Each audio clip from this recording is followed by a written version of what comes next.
Hello again guys, and thank you again for joining us on Midnight Modelling. Today I'm continuing with the OcCre Albatros model. I'm currently on steps 14 to 15 at the moment. But before I get onto the video, please like, subscribe and comment on the video. Any support that you give me, just through watching the video, is massively appreciated.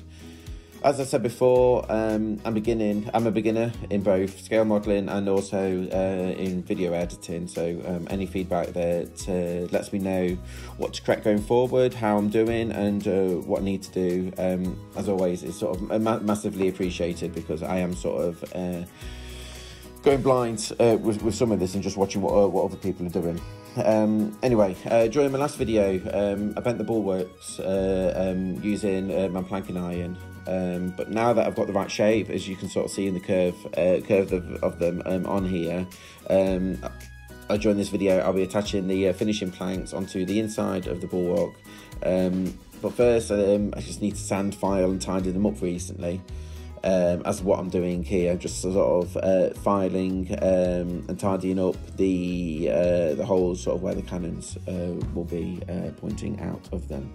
I bought some mini files, I guess on the first boat that I made really, and I find them quite useful during things like this.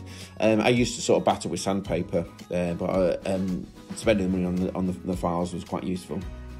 And that, what I'm using at the moment is a sanding block. Now, I bought cheap ones basically off Amazon, and I think I might regret it a bit.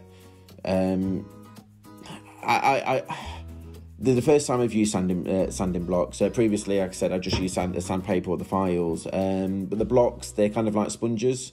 I thought the flexibility might help them when sanding down the areas that aren't flat. To be honest, I'm not sold. Granted, they were cheap, the 6 blocks, and they all have like different.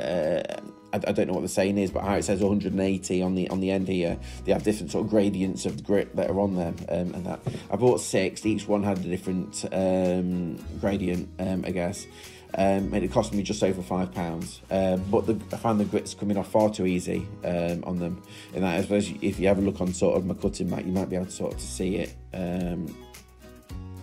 on there. Yeah, I might have a go at buying something a bit more expensive and sort of seeing how that holds up. But to be honest, I'm not overly. I wasn't overly sold. Sold on them. But yeah, I did a video as well on different types of glue. I call it PVA.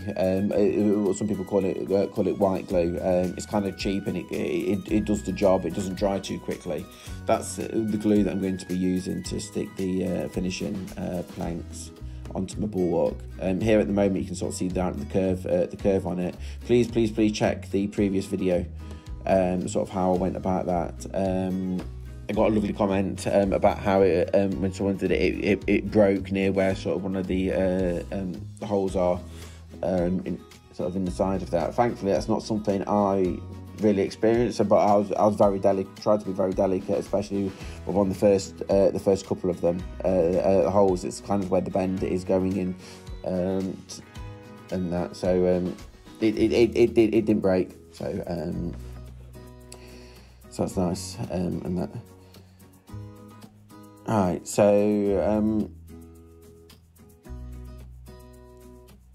yeah, so I finished sanding. So I do measure and just keep measuring and just making sure everything sort of lines up okay, and that. So I'm putting both of my bulwarks onto the side of the boat. I'm quite happy, to be honest, with how it lines up. However, there is a little bit of a gap at the front of it, and that. But I'm hoping that with pins and a bit of strong glue, I should be able to sort it. I feel like I can correct it. I've got to sand and tidy it up a bit later on anyway, so I'm hoping that I can do a bit of correcting there. Just so you're not spending an hour, I don't know if you watched the whole of the video, just so you're not spending an hour watching the videos as well, I've sort of sped it up. Obviously, I'm not painting, or I'm not gluing this fast, or I wasn't sanding that fast, and that. So this is sort of like my limited knowledge on video editing. One useful buy as well. I bought some egg cups, again off Amazon, and that. So I bought, I think it's a pack of 4 or a pack of 6, but I just find them useful for holding things for me. So when I'm putting the finishing planks on, I use pins. I can't think of a better way to do it, to be honest. And I've had a look on videos and forums and things like that. I'm just conscious that when I put a pin in, it makes a hole in the plank. And that, so I don't know, I don't think it's on this video, but when it's dry, so the sand that I did, I saved, I popped it in one of the egg cups, sort of like the dust that come off the planks, and that I mix it with a bit of PVA, and then I sort of fill the holes in that, and it does a good job. You can't, the holes aren't noticeable. I'll make a point sort of to show you this. This is kind of where I sort of went off a bit of the sanding blocks that I bought off Amazon, because within all of that was quite a lot of the sanding grit. Now that wasn't the same colour as the bulwark sort of dust that come off from sanding, and that's sort of where my frustrations with it all started, and that. But yeah, I have a bit of balsa wood, so I sanded that down in the end and gave up sort of with the dust that came off there. So to cover up the holes that I'm making for using the pins, I sanded and mushed down some balsa wood that I bought, which I actually used in one of the previous videos, sort of like my little well, I've gone off track and sort of did my little sort of where you can have a look inside the deck, the balsa, some of the spare balsa wood from that.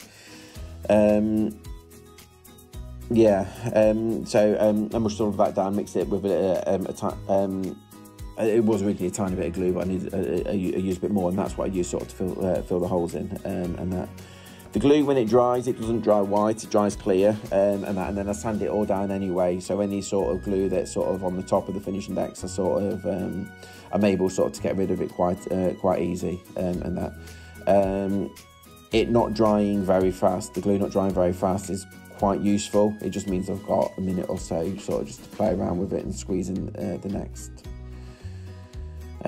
next plank, and that. Yeah, so have fun watching. Before sort of to go on to that, another one of the tools that I'm using that you can just sort of see on the edge of the corner of the screen at the moment is sort of my pin pusher. Previously I used pliers.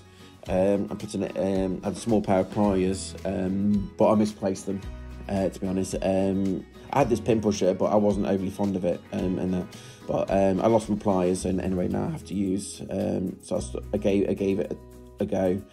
I do find it quite useful. It obviously you put the pin in the end of it and just push it into it. You do have to use quite a bit of force though, I find, and that's so one of the drawbacks, especially if you're using quite thin or delicate materials, and that.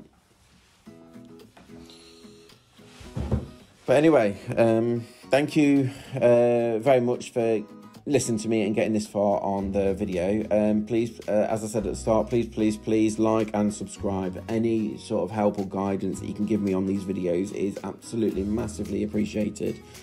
I'm not very good at video editing. I point my camera it's too close or too far away. I've not quite worked out the best sort of setup to do it. I'm a teacher. I do this in my spare time at the weekends, and I've got 2 young kids, so I don't have a big setup room, sort of where I can get it all out. Really, my house isn't big enough for that, and I don't think my wife would quite allow it, and that. So I have a couple of baskets where I put everything in, and then tidy it all up away, sort of at the end of it. And that when the kids are busy up in their rooms, is normally a better time that I get to do my stuff. But anyway, and when it comes sort of to video editing, I am beyond useless at it. So I use Clipchamp and have a play around with it. I'm slowly getting there, but any sort of guidance, or if you feel like I need to point the camera in different directions, please say. And that. Also, yeah, this is my 3rd boat. It's more to document my journey with it all and how I'm getting on with it, and that, and hopefully over I enjoyed making the video, so hopefully over the next few years, if I continue to do it, and that you might hopefully see a bit of an improvement in sort of the quality of the boats that I'm making. And that. Thank you again for joining us on Midnight Modelling. Please subscribe. Massively appreciate your support. Enjoy the rest of the video, and yeah, until next time. Thank you. Bye, guys.